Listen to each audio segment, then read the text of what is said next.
Hey there guys, welcome to Dino's Vault. I'm all excited and pumped up because this scooter is something completely out of box, something that we have not experienced in the scooter segment till now. A game-changing, revolutionary scooter from the house of TVS. And why am I all suited up?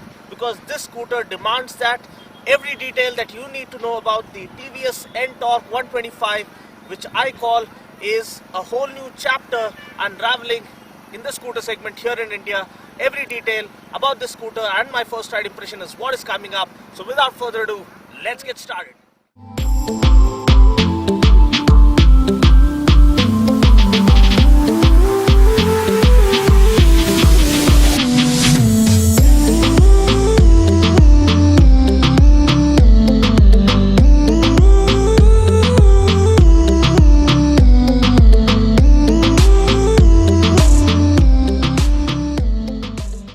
The TVS Ntorq 125 is TVS's first attempt at entering the motoscooter segment and also the 125cc segment.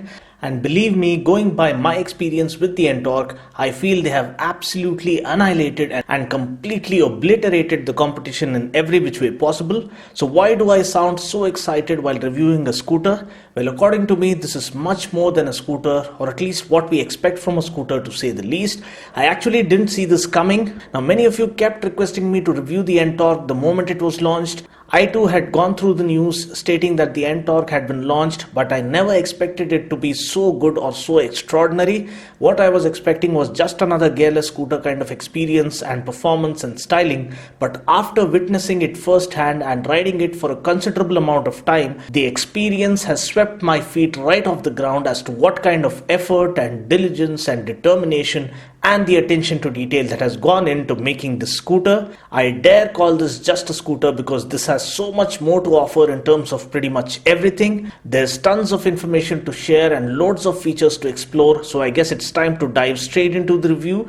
Now, talking about its design, this is TVS's first attempt at making a motor scooter, and what an amazing design they have come up with. Now, we have already seen a number of motor scooters in our market like the Honda Dio, the Yamaha Ray ZR, or even the new Grazia. So the design silhouette is not something completely new. What's new though is the attention to detail in almost every area and the intention to give it everything they can think of. The design, TVS claim, has been inspired from that of a stealth aircraft.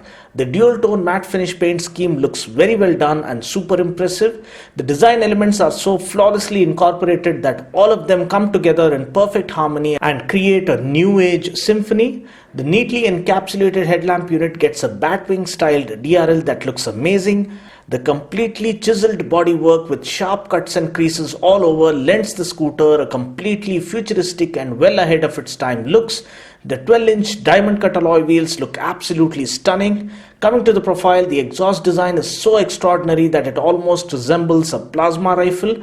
We also get a neatly embedded chrome heat plate that looks great. At the back, we get afterburner styled rear vents, and neatly integrated among these vents is the sharply laid out tail lamp unit, which looks super cool as it lights up. The seat is a double stitched hysteresis seat which optimizes the sag factor, breathability and resilience of the seating foam, thereby offering unmatched comfort. Talking about practicality, we get two hooks, one under the handlebar and one underneath the seat, which I believe would really come in handy to carry bags and baggages. We also get a conveniently placed fuel lid that ensures hassle-free refueling without having to open up the seat. The underseat storage capacity is 22 liters, which is again class leading I guess, and we also get a boot light such that you don't have to grope in the dark. We also get a USB charging port, which is a must-have feature for the smarter generation of today's day and age. The switchgear is of great quality. We get a high beam flasher, and as I already told you, for the first time ever in Indian scootering history, we get an engine kill switch on a scooter, which is quite remarkable. The carbon fiber cues on the dash lend the bike a premium feel. Even the foot pegs get a sharper design and look quite amazing. The attention to detail is what makes you stand up and applaud TVS for not compromising in any area whatsoever. Even the parking brake along with the brake levers are made up of good quality and offer a soft touch feel. Now coming to the showstopper, or what I choose to call the eighth wonder of this world, it has to be the all digital instrument console that comes with as many as 55 features built into it. Now this includes Bluetooth connectivity that enables you to pair your smartphone via an app and offers features like navigation, call reject with SMS, incoming call alert, missed call alert, last parked location, and a whole lot more. Now I have uploaded a separate video on how to pair your smartphone with the Speedo console using the TVS Ntorq app, and I also talk about all the features the app as well as the Speedo has on offer. So please watch that video by following the link in the description portion below. Now looking at the engine specs, powering the Ntorq 125 is a 4-stroke single-cylinder air-cooled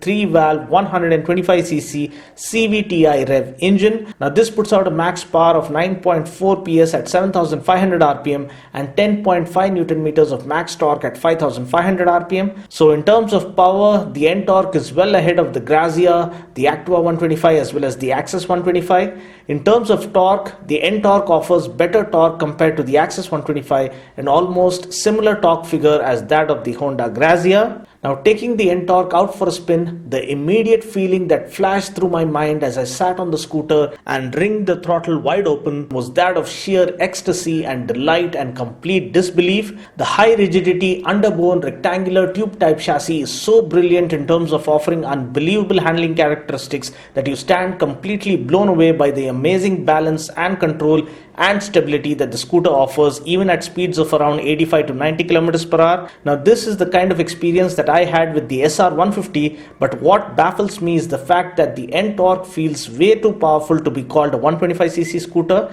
It almost feels as if you're riding a 150cc scooter. The engine refinement is as good as it can get. There is no hint of vibration whatsoever even at speeds of around 85 kilometers per hour. The instant pickup right off the mark is so intense that it makes you want to push the scooter harder and further right up to its limits. The power doesn't saturate at least up to speeds of 90 kilometers per hour. I couldn't push it further because I had ran out of empty stretches. Now TVS claim a top speed of 95 kilometers per hour, which is easily achievable in my opinion. The legroom is more than adequate with the scooped out front panels and a flat floorboard that allow you to freely position your legs even as you zip through the city streets.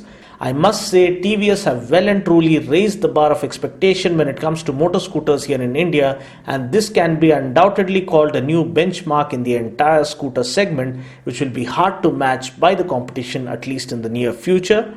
Talking about the brakes, we get a 220mm roto pedal disc up front and 130mm drum brake at the back. Now pedal discs offer better heat dissipation and superior braking performance compared to conventional discs.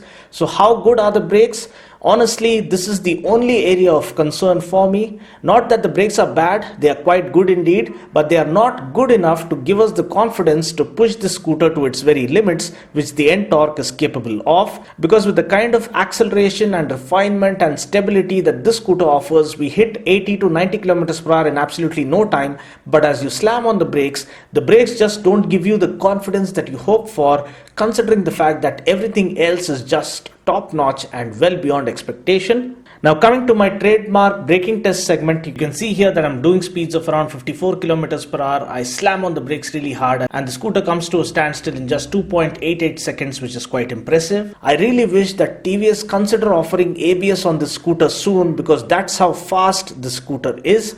Overall, I can say that the braking is decent enough, but it could be much better with future upgrades. Talking about the suspension, we get telescopic forks up front and a gas-charged hydraulic coil spring type monoshock at the back. The suspension is again perfectly tuned to offer good comfort over pothole-ridden city streets and also hold up well at higher speeds, thereby aiding the chassis in offering superb stability.